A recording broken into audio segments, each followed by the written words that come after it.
Let's get ready to ramble!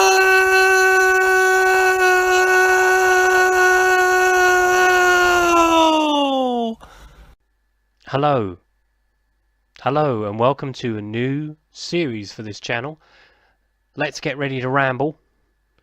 It's basically me rambling on a fortnightly basis. I thought I'd give things time to evolve and to elapse and so forth.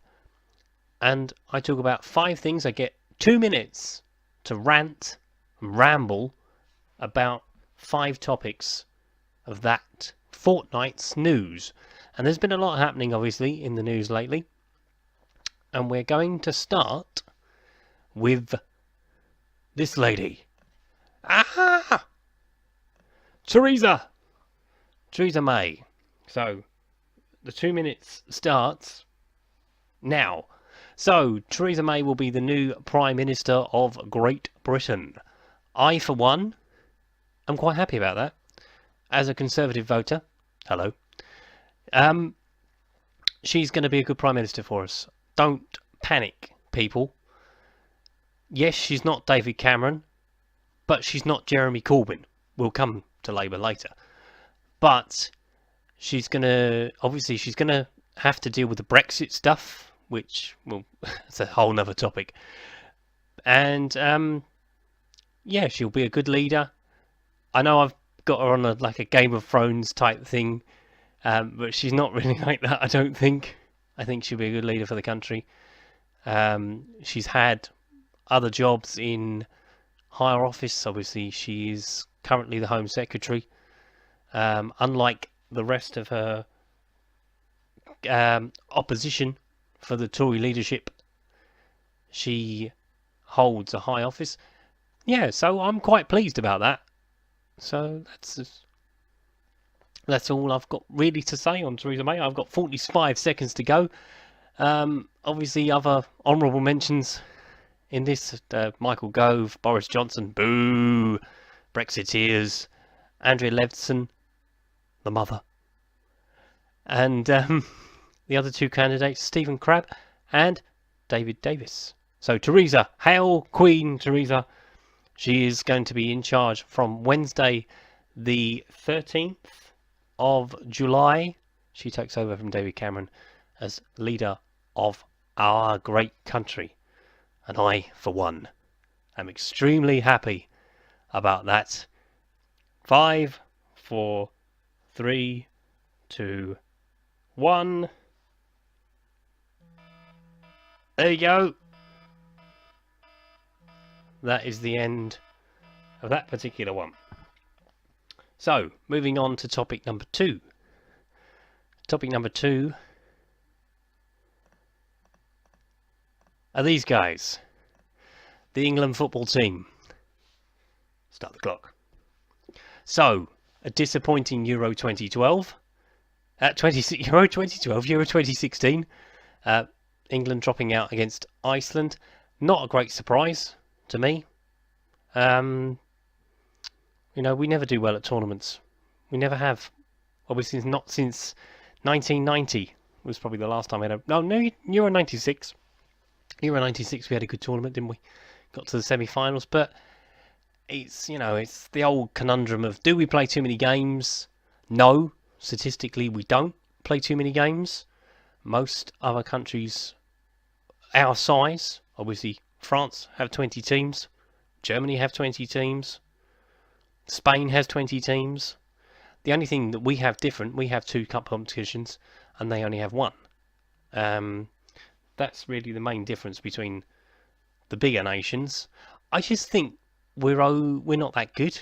Obviously, our youth system has gone down the crapper in the last 15 years, mainly because of the foreign influx of players from other countries. We have 33% of our young kids coming through, or our English players playing in the Premier League, which is ridiculous.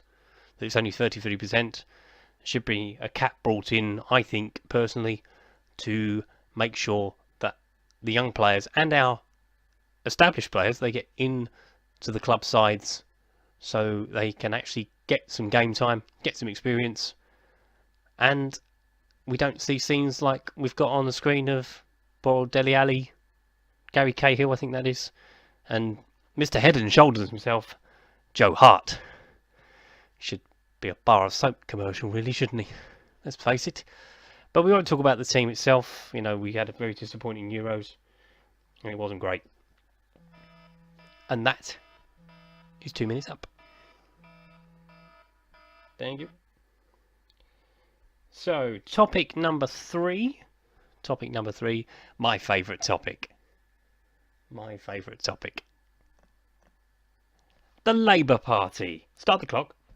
So, Jeremy Corbyn, Mr. Corbyn, is in charge of the Labour Party as I speak. At the moment, Andrea Eagle, on the right-hand side, is challenging her for the leadership. Do I think it's a good idea? Yes. Yes, I do. Because Jeremy Corbyn is not a leader of an opposition. Sad to say, I know there are lots of Corbyn fans out there with the movement people and everything. He's not that good. He's, you know, he's a nice guy. That's all I keep hearing from people, all the front bench that resigned a couple of weeks ago.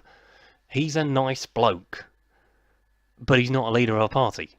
So, you know, if you've not got a decent opposition, how are they going to hold the government to account? I mean, there's a lot of people who are not happy with what David Cameron and the Conservative Party are doing in government, but we've got nothing to oppose it. You know, the SNP are doing a better job than Corbyn's mob, and that's saying something. Obviously, they're only just into the Houses of Parliament anyway. The House of Commons. You know, it was quite funny. Angus Robertson said last week that he has more control. He has a bigger following than what Jeremy Corbyn, because obviously he has 40 MPs out of the however many Labour MPs there are. So, do I think Andrea Eagle will do a better job? Yes, I do. I like the cut of her jib. She speaks well. She knows where she's going, and as she said in her speech when she took over, or she said, I want to be leader of the Labour Party, I'm not a Brownite, I'm not a Blairite, I'm not a Corbynista. So she gets my vote. She does indeed. Ooh. Right, topic number 4. The Great British Summer. Off we go. So, the Great British Summer obviously hasn't arrived. It's been pissing it down today. Yesterday was alright. And Wimbledon's finished as well, so which is really annoying. It's just not been that great, is it? It's not great at all. Apparently there is brighter weather coming this weekend. Believe it when I see it. Is it to do with global warming? No, not really. I don't think so anyway. I mean, global warming's a bit of a myth anyway. We just tend to have bad summers, and I don't know why. Our clock seems to be very, very much messed up. I mean, we have a warm sort of September, October now. November, December is not particularly cold. January, February is when it starts to really sort of get cold. And it's like all the months have shifted along a couple. You know, we have warm weather in April and May, and, you know, it's not British summertime just yet. And we don't feel the full benefit of it. Obviously, it's getting darker in the evenings now as well. It's starting to. We've passed the summer solstice, so we're back on the downward turn towards the what's the word I'm looking for? The clock's going back again, going forward. Sorry, in October. It's all very depressing, as the picture shows. That's pretty much what London probably looked like today. It was probably a bit wetter than that, but it's yeah, it's not very nice. Bring back summer. Stop holding it hostage. Whoever got it. I blame that Corbyn fella myself. He's probably got it. He's holding the Labour Party to ransom. So he's holding the weather to ransom too. And the last topic from today, for this episode, mobile phone apps. Start the clock. So someone told me today that a man in Australia had been sacked from his job for playing Pokemon Go. Now this Pokemon Go is a big thing that's been going round. You go outside and your friends tell you, oh look, there's a Pokemon character. And I think it's, why do phone apps, why do they dictate our lives? Obviously the smartphone and everything, it's really sad. I mean, I'm a guilty as charged. I use my phone more than most, probably. I very rarely leave the house. I very rarely leave the room without this thing. It dictates everything we do. It dictates your life. But to play a silly game and get sacked is just daft. But then he's Australian. If he has 2 brain cells to rub together, he's gifted. So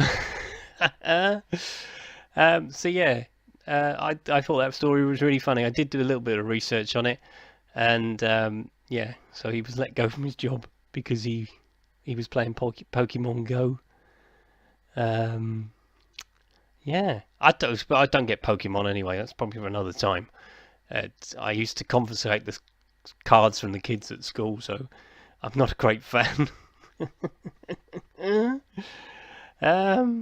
I've got 30 seconds to go on this particular topic, and that's probably all I've got to say on it.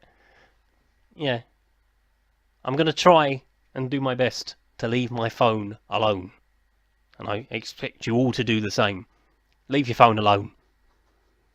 Doesn't do anything for you. Rots your brain. If anything, kids are going to be in so much trouble when they get to the age that we're at now, because they've all had it all this time, and that is it. Thank you very much. So, if you'd like to discuss anything, you can follow me on Twitter. My Twitter link is in the description above. If you have any topics for next time, because suggestions are welcome, I am probably going to try and get a few people to come and help me and join me so we can have a bit of debate about the topics. We can have a ramble together, if you like. But if you've got a suggestion for a topic for the next episode, please comment or tweet me, and I will take your comment on board. And then if you want me to have a ramble about it, I will have a ramble about it on your behalf.